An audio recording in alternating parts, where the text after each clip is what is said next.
Now, we were discussing about this particular topic, demand notice and service of demand notice.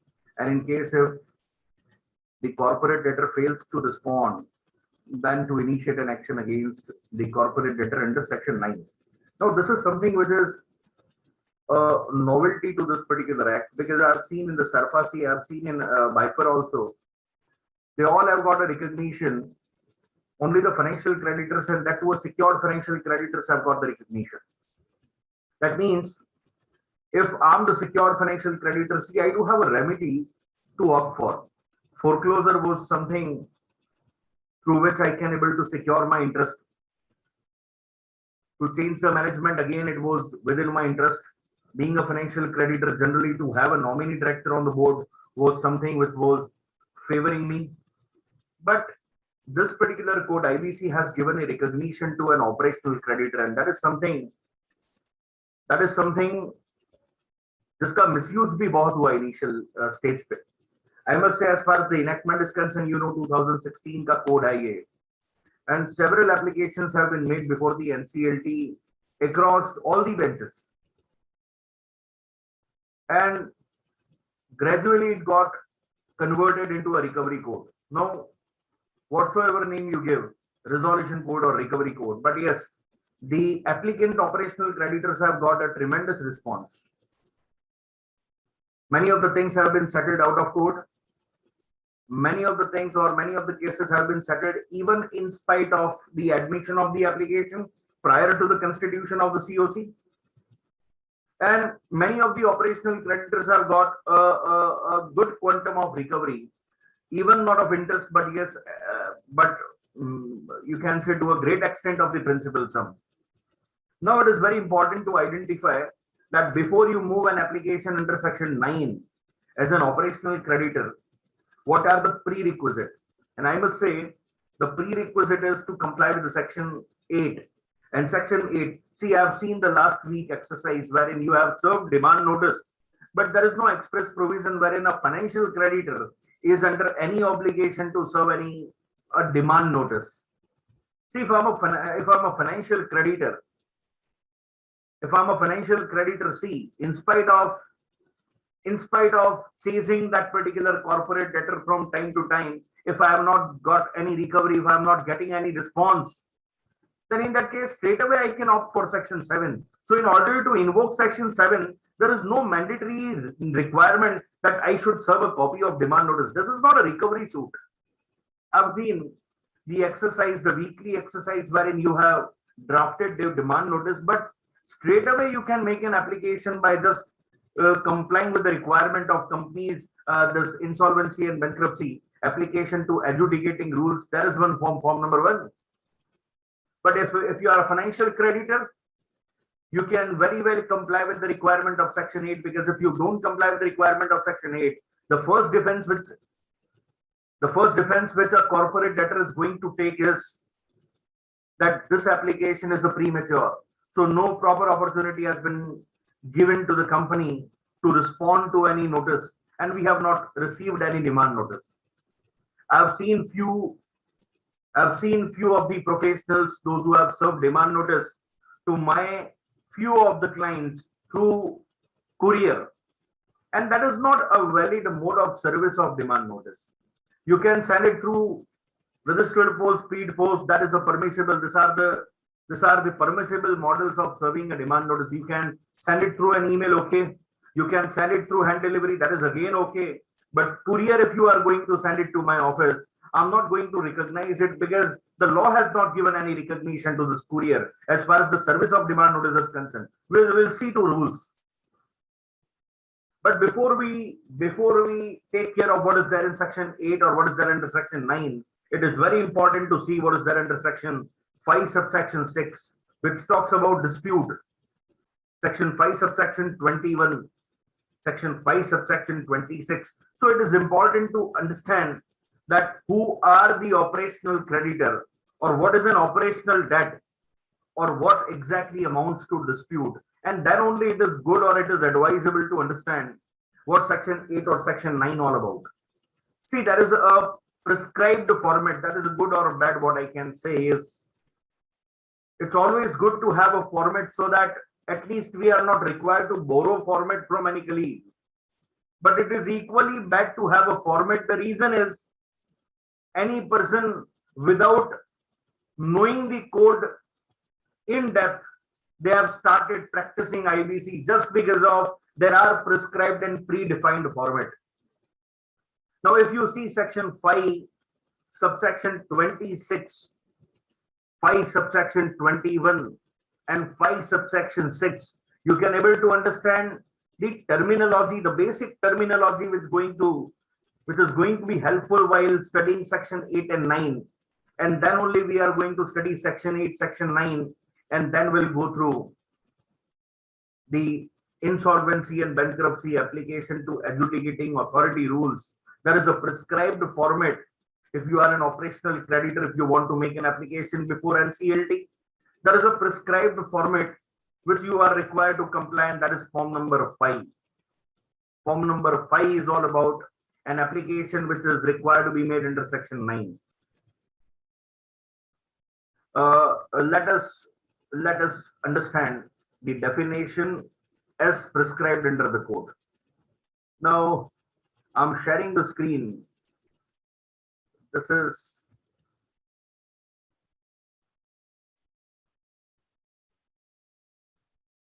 yes. This is the code. Now, when you see section 5, section 5 is the governing section which talks about the terminology which is used in part 2. And part 2, which talks about the insolvency resolution and liquidation of the corporate person. Now, this is section 5. And when you see section 5, subsection 21, that is an operational debt.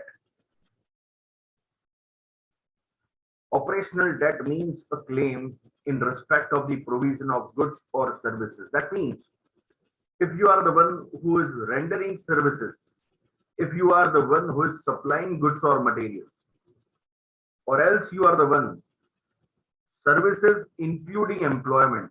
So any such kind of service contract, if you are an employee, even if you are a worker or even if you are a laborer, then also you are going to fall under this definition, 5 subsection 21. Claim in respect of the provision of goods or services including employment, or a debt in respect of the payment of dues arising under any law for the time being in force and payable to government, state, central or local authority. So any amount payable to the central government or state government or a local authority under any law for the time being in force, that shall also be considered as if it is an amount of operational debt, or this is an operational debt. This is section 5 subsection 21. You are going to understand, you are going to learn an application to be made by an operational creditor. Now, operational creditor is the one जिसके प्रति operational debt outstanding है. Operational debt का definition is there under section 5 subsection 20. Means a person to whom an operational debt is owed. I said this is here. A person to whom an operational debt is owed, and include any person to whom such debt has been legally assigned or transferred. So like the same what we studied in the financial debt, you may assign the financial debt. In a likewise manner, you can also assign an operational debt, and the deed of assignment will play a very dominant role in that circumstances. So section 5 clause 20, 5 clause 21, through which you can able to understand that what operational creditor is all about, or what an operational debt is all about. But I said of a claim in respect of the provisions of the goods or services, including employment. So service contract equally plays a weightage here. So who can make an application? An operational creditor. And who are going to be the operational creditor? So unpaid seller, unpaid supplier, unpaid service provider, unpaid employee, unpaid labor. But amount of default should be in pursuant to section 4, that is 1 CR. And I must say, worker or labor or employee, leave employee, worker or labor, it is not possible for them that they are going to wait till the amount payable reaches to 1 crore. But yes, it happens many a time when a service provider is one of the victim, a supplier of goods or material is one of the victim in the sense he is unpaid, or the one who is the key employee or the employee which comes after the board level or one level below the board level, जिसको आप ESOP वगैरह देते हैं. If they are unpaid, then in that circumstances, they may invoke section 8. Then only they will be able to make an application under section 9. An operational creditor means a person to whom an operational debt is owed and include a person to whom such a debt has been legally assigned or transferred. Now, when you study section 8, I said when you study section 8, this talks about service of demand notice. See, there is a prescribed format we are going to learn in Insolvency and Bankruptcy Application to Adjudicating Authority Rules 2016. That is a prescribed format of demand notice, that is form number 3. Along with the demand notice, you may also serve a notice demanding a payment, that is in form number 4. So form 3, form 4, it's all there in the rules. But as far as the provision is concerned, yes, section 8 is something which is required to be complied.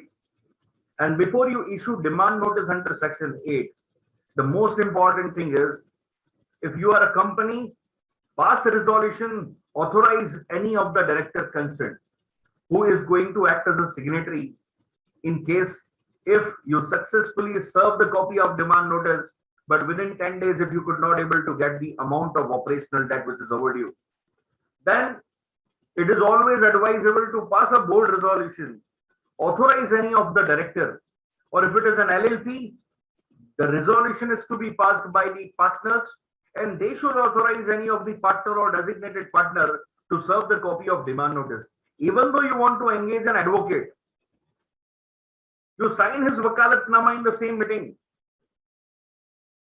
If a company secretary or a chartered accountant or a cost accountant in practice through which you want to serve the demand notice, you authorize that practicing CA or CS or CWA in that meeting itself, so that when he serves the demand notice, the corporate debtor should not make a reply that the demand notice is served without any valid authorization. So section 8 clearly states that an operational creditor may an occurrence of a default. Here it comes, the default, you straight away go to section 4, because default is an amount of rupees 1 CR with effect from 24th March 2020. Deliver a demand notice of unpaid operational debt, copy of an invoice demanding payment of an amount involved in default to the corporate debtor in such form and a manner as may be prescribed. The very important terminology which is used is deliver a demand notice. So just by sending it through registered post or speed post will not serve the basic purpose until it gets delivered. Many a times it happens that the registered office of the corporate debtor is not functioning and the demand notice which you have sent return unclaimed. In that circumstances, if you file an application under section 9, they take this defense that we have not received demand notice. Advisable is, if it return unclaimed, you should send demand notice through an email, because once an email has been sent and it is not bouncing back, it is deemed a delivery, whether they have read it or not. So an operational creditor may on occurrence of a default जानना बहुत जरूरी है. Default का definition जानना बहुत जरूरी है. Non payment of debt whether in full or part or any installment thereof which is due and payable and not paid. Deliver a demand notice of unpaid operational debt. ये debtor नहीं होना चाहिए. Copy of an invoice demanding payment. So when you serve a demand notice, it's very important that you should also attach all those unpaid invoices which are in question, on the basis of which you are demanding. And why only notices or why only invoices? You should attach all the relevant papers. You should attach the purchase order which you have received, on the basis of which when supply was made, then probably you must have made supply, you must have delivered the goods. So you must be having some lorry receipts, or you must be having some delivery challans. You must be having your email conversations.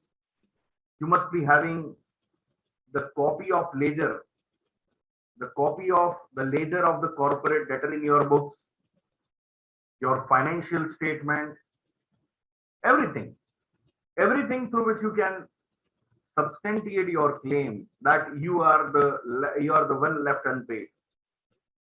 Now, what happens once demand notice gets delivered? Once demand notice gets delivered, pursuant to subsection 2 of section 8, they have to respond it within 10 days. So corporate debtor within a period of 10 days of receipt of demand notice. See, very important terminology used in subsection 1 is a delivery, and subsection 2 receipt, or a copy of invoice mentioned in subsection 1 bring to the notice of the operational creditor. So what reply I can anticipate? The first is हम आपको पैसा दे देंगे. The second is हमने आपको पैसा दे दिया. The third is कौन सा पैसा? ये तीन में से एक जवाब आएगा. पैसा दे देंगे, it's good.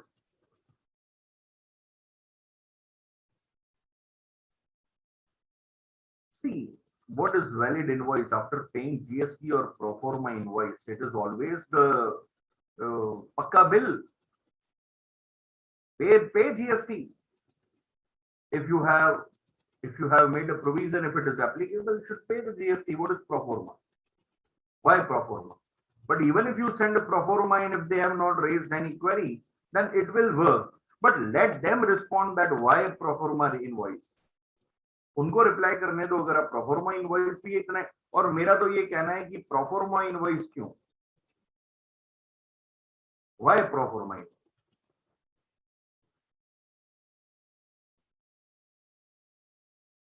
The corporate debtor shall within a period of 10 days of receipt of demand notice or the copy of invoice mentioned in subsection 1 bring to the notice of the operational creditor. मैंने कहा क्या बोलेगा वो कि ये पैसा हमने दे दिया है. अगर वो बोलता है कि हमने पैसा दे दिया है तो he need to substantiate this fact. वो अपने बैंकिंग ट्रांजैक्शंस बताए जहां पे मैंने वो पैसा एनकैश किया हो. उसने अगर दे दिया है तो वो मुझे निफ्ट का डिटेल दे या वो मुझे अपना चेक का डिटेल दे. उसने जिस मोड से पेमेंट किया है उसकी डिटेल्स दे. अगर वो कहता है कि पैसा दे देंगे,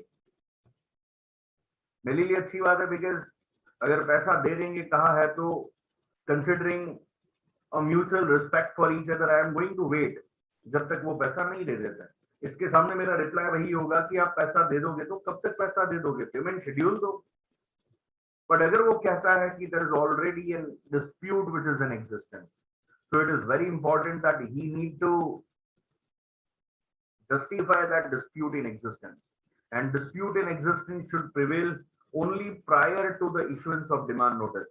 ये जो डिस्प्यूट वाला ग्राउंड उसने रेस किया है वो तभी चलेगा जब वो डिस्प्यूट रेस किया हो डिमांड नोटिस मिलने से पहले. अगर डिमांड नोटिस के पहले का डिस्प्यूट है तो मेरे लिए केस वीक है. Being an operational creditor, I may not survive long in the argument. But अगर ये डिस्प्यूट जैसा कुछ था ही नहीं, बट वो सिर्फ बताने की बातें हैं, रिप्लाई करने की बातें हैं, so he will not survive any long, or he will not survive long in the courtroom. So existence of dispute, if any, or record of pendency of suit or arbitration proceeding filed before the receipt of the notice. Arbitration proceedings, not appointment of arbitration की notice. So existence of dispute or record of pendency of suit or arbitration proceedings filed before the receipt of such notice or invoice in relation to such dispute. अगर वो ये prove कर देता है तो मैं कहूंगा it will be quite easy for him to you can say to contest this case. But in case अगर वो dispute in existence है ही नहीं, neither he holds any such kind of evidence to which he can able to substantiate his fact of pre-existence of dispute.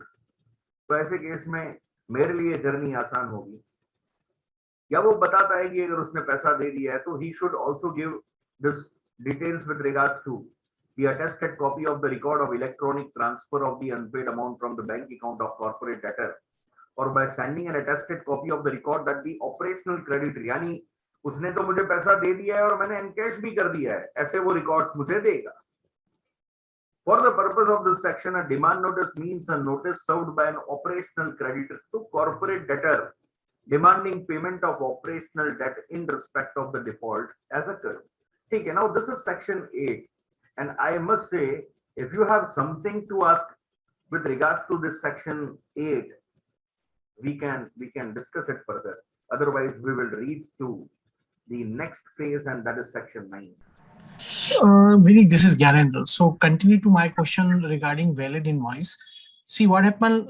Most of the time, I'm seeing that like somebody against some PO, if amount is too much, right? Let's say 30 lakhs, 40 lakhs, and then if they raise the invoice, they need to pay a GST on that invoice, and later on, that could be when the payment is done, that should be handled. But corporate, they initially they issue the pro forma invoice. So once they receive the payment or they got the confirmation of payment, they raise the actual invoice. So problem happen when I raise a pro forma invoice, and that company or that person will not pay or extending the payment or something like, and then this dispute happen and I need to serve the remand notice. Will this case you need to submit the invoice and everything, right? So as per law, you didn't pay the GST, so NCLT will not consider, definitely it's not a proper invoice, because if you're not paid a GST, then why this is invoice?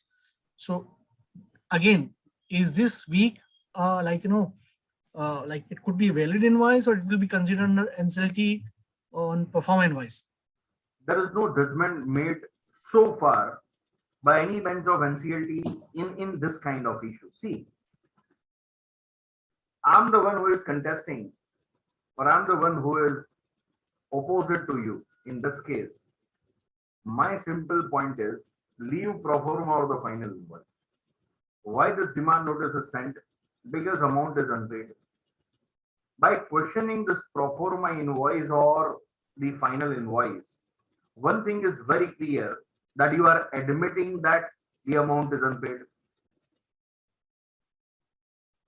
My point will be, I'm coming to your point, but at that time my contention is going to be this only, that if you are questioning the pro forma invoice or the final invoice, when you are not comfortable with my pro forma invoice, then please let me know that when such kind of grievance has been placed before us by your account team. Yeah, correct. If you are going to process payment only once GST is paid, only once you will get the final invoice, please let us know. We are going to make payment of GST also, but we can able to take the benefit of input credit only when you will pay the GST. Right. Correct. But that is different thing. My GST obligation starts when I raised my bill. Correct? Yeah.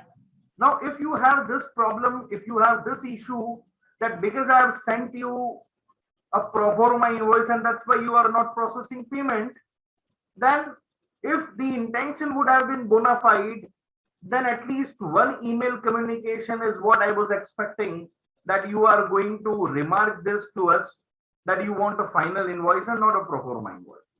Okay. Let us keep demand notice subject aside. I am ready to withdraw this demand notice right away. Are you ready to make payment at this moment? Don't make any payment to me. Deposit a check to this NCLT registry. I'm challenging your insolvency, or I'm challenging your solvency status. If you are solvent, capable enough, disputing none of my services, disputing none of my goods, that means you are validly claiming that you are under obligation to make payment. The only problem is you have not received a valid invoice. Okay. I'm raising valid invoice at this moment. Deposit the overdue amount with NCLT registry. NCLT registry will only make payment to me when you will get a proper invoice and when I will pay the GST. Perfect. Great. I hope that this sounds something satisfactory. Yes, Vinny. Thanks, sir. Now, this dispute is very important. I've seen many reply which I have received. बहुत लंबे छोड़े उन्होंने dispute की definition और उसके expression और उसके judgments ये लोग club करके भेजते हैं. But बहुत छोटी सी बात जो ये नहीं समझते वो ये होता है कि the dispute has to be in existence prior to the date of the delivery of demand notice. और उनके point of view से कहूँ तो dispute should have been existing or should be in existence prior to the date when they have received my demand notice. Now, at this moment of belated dispute, if you are raising this contention of dispute, it will not make any sense. The reason is the judgment of Supreme Court in Mobilox is self-explanatory in nature. Dispute includes a suit or arbitration proceeding. And when there is a word includes, it is inclusive definition. So even though there is no suit or no arbitration proceeding, but a single email to your grievance in context with my service, single grievance in response to my goods, in response to my product, may also showcase some pre-existing dispute. Now, this dispute may be in connection with the existence of the amount of debt. आपके question पे वापस जाना चाहूंगा sir. Gyanendra जी, आप I would like to go. Now you can see this existence of amount of debt. अगर मैं demand notice serve कर रहा हूँ and if it is the small case of final invoice or pro forma invoice, they can show this bona fide by opting for this, but they need to showcase that it should be pre-existence in nature prior to the date when they have received my demand notice. और आज अगर मेरा client कोई ऐसा बोलता है कि नहीं सर इनवॉइस ऐसे नहीं ऐसे दो, तो मैं तो वो जैसे चाहता है वैसा दूंगा, because I need money, that's it. Quality of goods or services. So it can be the question. मैं डिमांड नोटिस सर्व कर रहा हूं और अगर वो मुझे बताता है कि देखो sir, this is the matter ongoing between the district forum और द स्टेट कमीशन और the national commission, consumer forum, ग्राहक मंच में मैटर है, तो बिल्कुल ऐसे केस में डिमांड नोटिस देने के बाद अल्टीमेटली अगर मैं एप्लीकेशन करता भी हूं तो शायद पहले रिप्लाई के बाद जब ये मैटर आर्ग्यूमेंट पे जाएगा वहीं मेरा एप्लीकेशन डिसमिस हो जाएगा. And the breach of representation और warranty, this is very important. Breach of representation or warranty, because in many of the cases they are under obligation even after sale, they are under obligation even after the transaction gets over. So when there is a breach in context with the representation or a warranty, in that circumstances also a dispute is dispute. So if dispute pertaining to clause C of subsection 6 of 5, then also they should at least write it down to me in response to my demand notice. But if there is no dispute in existence, existence का मतलब होता है कि जब उनको demand notice मिली उस दिन अगर ऑलरेडी डिस्प्यूट एग्जिस्ट कर रहा था तो फिर सेक्शन 9 की एप्लीकेशन फाइल करके I will not survive any more. But अगर कोई डिस्प्यूट था नहीं और belated stage में if they are just creating a dispute, then in that circumstances I will wait for 10 days to expire. The moment 10 days will expire, I will make an application under section 9 with the locus of being an operational creditor. and I will opt for a format which is already prescribed in the application to adjudicating authority rules 2016, that is form number 5. What you have opted in the last session was form number 1. Consent you have taken in form number 2, IRP की जो consent है, but operational creditor के case में आप IRP का नाम propose ना करके you can leave it up to tribunal to decide. That is up to you. Proceedings के बीच में in between the proceedings की अगर suppose आप किसी IRP का नाम propose करते हैं form number 2 में, form number 2 जो है it is a consent to act as a IRP. तो अगर आप form number 2 यानी किसी insolvency professional से consent मिलती है to act as a IRP और related stage में अगर suppose आप ये उसकी consent NCLT की due permission से अगर आप submit करते हैं तो ऐसे केस में भी it is admissible. बट अगर सपोज आपने जब एप्लीकेशन की सेक्शन 9 में इन फॉर्म नंबर 5 और अगर आपने ये एनसीएलटी पे दिया था पूरा डिस्क्रिप्शन, ये एनसीएलटी इस एप्लीकेशन को अगर एडमिट करती है तो आईआरपी का नाम भी एनसीएलटी ही अपॉइंट करेगी या ऑर्डर में मेंशन करेगी. Then in that circumstances the NCLT looking after the case will decide who is going to be IRP and will also fix the fees. Section 9. Now, when you see section 9 is all about a step to take care of immediately once 10 days get expired after service after delivery of demand notice. So this is section 9, not service, delivery of demand notice. After the expiry of the period of 10 days from the date of delivery of the notice or invoice demanding payment under subsection 1 of 8, if operational creditor has not received a payment from the corporate debtor और notice of the dispute, ना पैसा मिला ना उन्होंने कुछ pre existence of dispute को लेके कोई बात कही, तो ऐसे केस में operational creditor will make an application before NCLT to initiate CIRP. But in that case now and from now onwards I am going to say adjudicating authority because now an application is made before adjudicating authority so that they can admit my application and CIRP should get commenced. 2. The application under subsection 1 shall be filed in such form and manner as may be prescribed. Now the fees is going to be 2000 rupees. ये आपको insolvency and bankruptcy application to adjudicating authority rules में मिलेगा. और जो form है that is form number 5. Form number 5 read with rule number 6 of the IBBI insolvency and bankruptcy application to adjudicating authority rules 2016. Form 5 rule 6.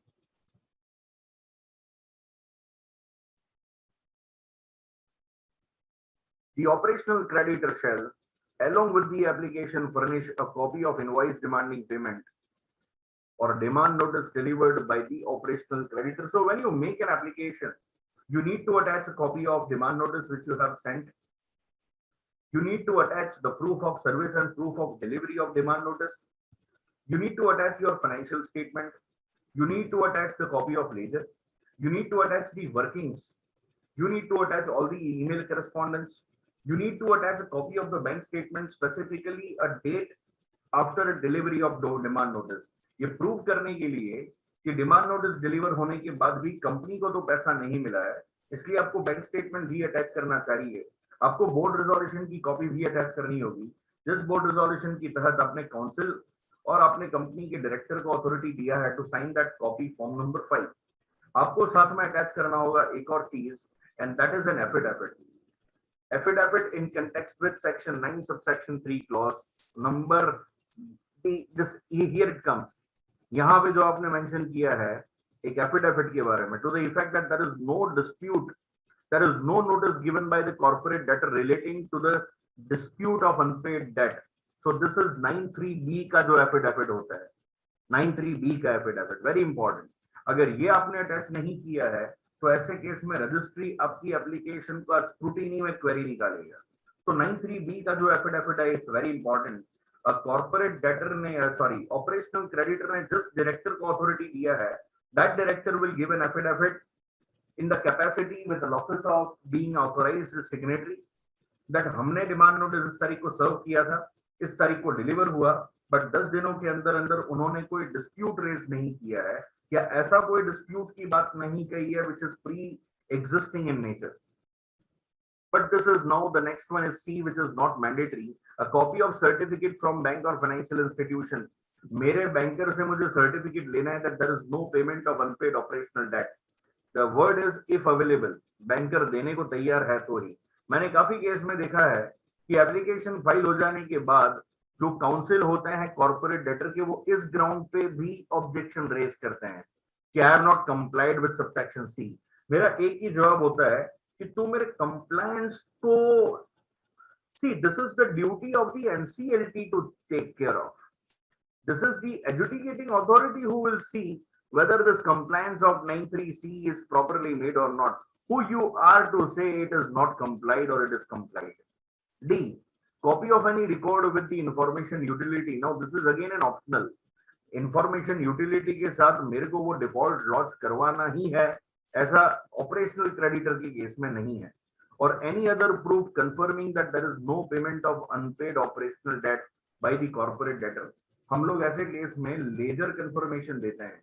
मतलब कभी कोई conversation में अगर ऑपरेशनल क्रेडिटर के मेल से अगर उनसे कॉपी मांगी गई हो, my ledger in their books, the ledger of the operational creditor in the books of corporate debtor. Corporate debtor के रिकॉर्ड्स में मेरा जो लेजर है कि उनकी डेबिट्स इतनी हुई है, उनकी क्रेडिट इतनी हुई है, that itself will indicate the acknowledgement of that. 9.4, an operational creditor initiating a CIRP under this section may propose a name of, the word is may propose a name of RP and not IRP, basically not RP, it is IRP, to act as a IRP. तो यहाँ पे नाम होना चाहिए may propose a insolvency professional's name to act as a IRP, but anyways code है और prescribed code है तो गलती नहीं निकालूंगा, बट यहाँ पे नाम आना चाहिए may propose a name of insolvency professional who has given his consent to act as a IRP. The NCLT within 14 days of the receipt of application by order. ये चीज कभी कंप्लाई नहीं होती है कि 14 दिन के अंदर NCLT ऑर्डर दे देगा, नहीं. May order admit an application and communicate the reason to an operational creditor and the corporate debtor, but कब? If application is complete, there is no payment of unpaid operational debt, invoice or notice of payment of the corporate debtor has been delivered, no notice of, very important, delivered. आपने register office बंदे की, unclaim आ गया वो notice, फिर भी आपने फिर उसको सर्व नहीं की तो वो तो चैलेंज करेगा. That's why it is very important that you must have served the copy of demand notice to the corporate debtor, and if it has returned unclaimed then better to email it. Email आपको करना होगा company के director के email ID पे और MCA की site पे जो भी उसका ईमेल आईडी हो. No notice of dispute has been received by the OC and there is no record of dispute in the IU. There is no disciplinary proceedings pending against the proposed IRP.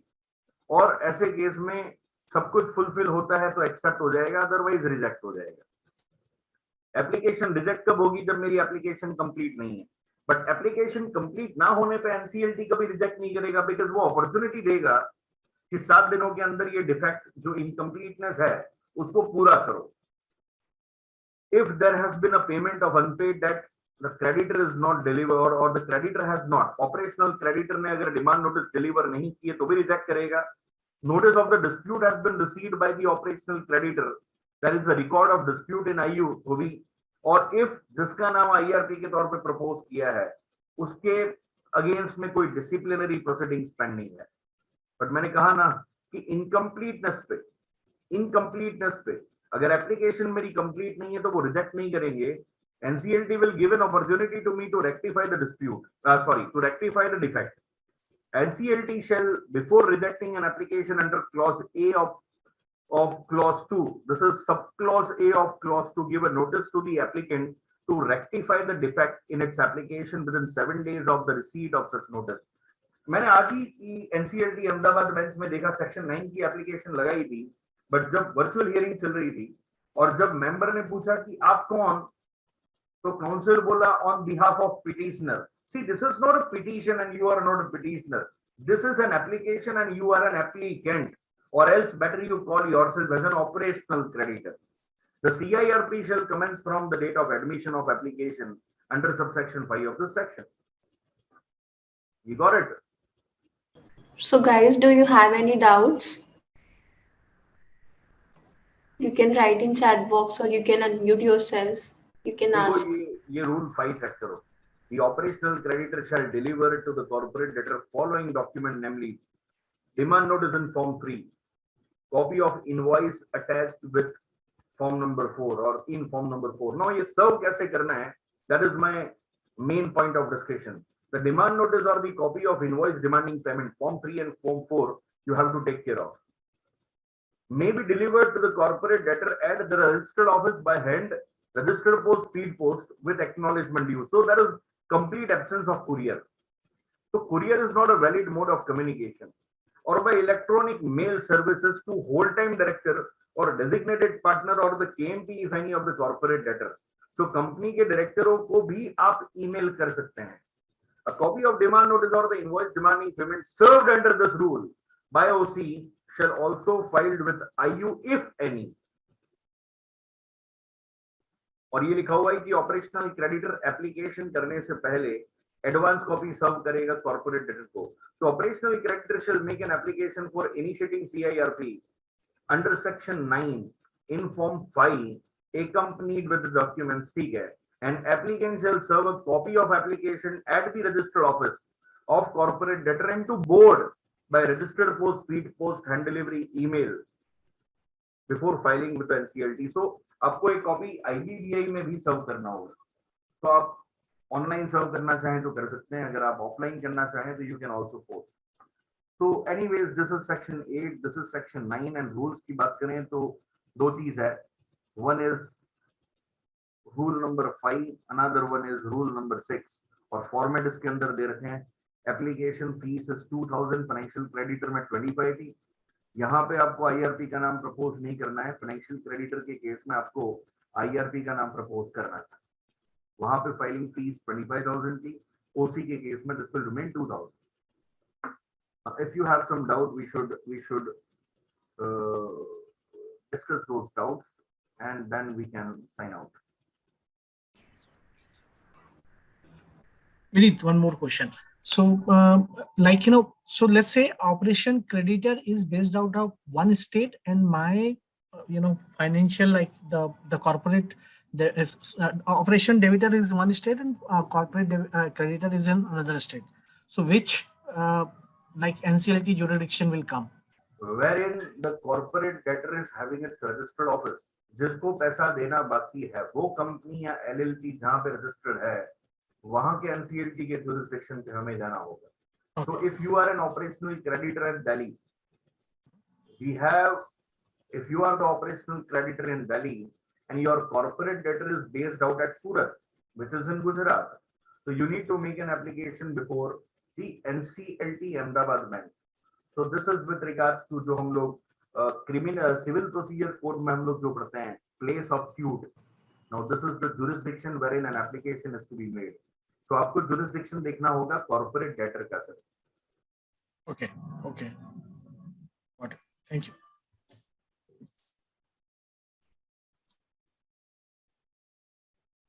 Exercise को लेके तो मैंने कहा कि last week की जो exercise थी by and large already when standard format is there, so you simply need to fill the blanks specified there, right? So absolutely and perfectly it was inserted, but I said my only viewpoint is no need to circulate any demand notice. One more thing, authorization in favor of the one who is signing on behalf of the financial creditor is equally important. That was missing. And one thing is with regards to when you are serving a legal notice, you should cite this fact that the obligation with regards to payment, the obligation with regards to repayment of the loan or any financial credit facility which you have availed is pursuant to this agreement.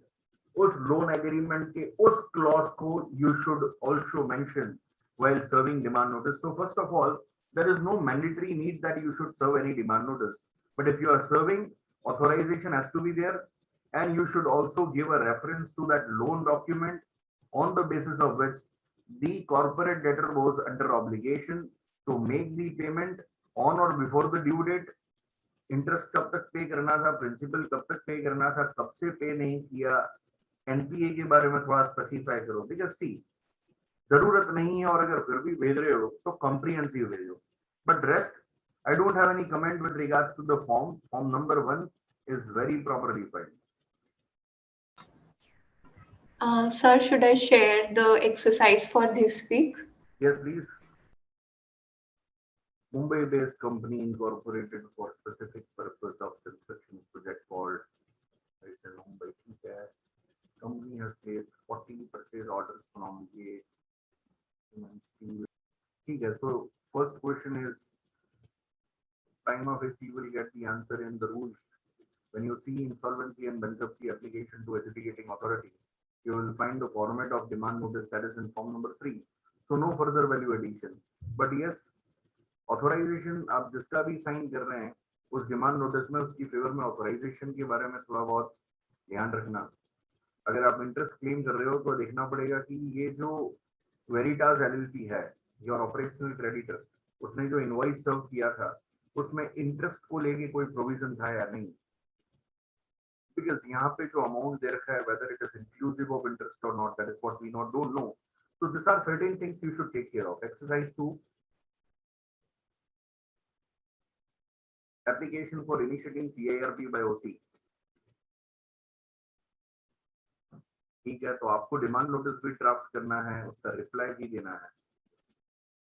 आप क्या क्या defence रखेंगे, आपको you need to go through multiple judgments passed in context with the demand notice.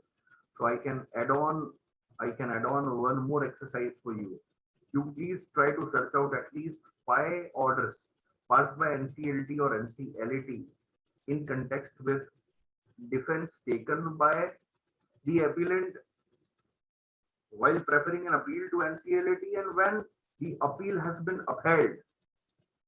Demand notice को लेके जो भी judgements वगैरह पास हुए हैं, 5 एटलीस्ट आइडेंटिफाई करना और वो स्पेसिफाई करना. So that will be one more assignment for you. Next, draft a petition for initiating application, not petition, for initiating insolvency proceeding on behalf of. Okay. So this is quite you can, it's an attempt which should be made because you will get all the answers when you will refer to the rules, insolvency and bankruptcy application to adjudicating authority rules 2016. So it is achievable task. I don't find any such kind of difficulties, and neither I do have any such kind of confusion with regards to your performance, because considering your last section and your exercise thereon, it was pretty satisfactory. But something you should always take care of is in context with no demand notice in case of financial creditor.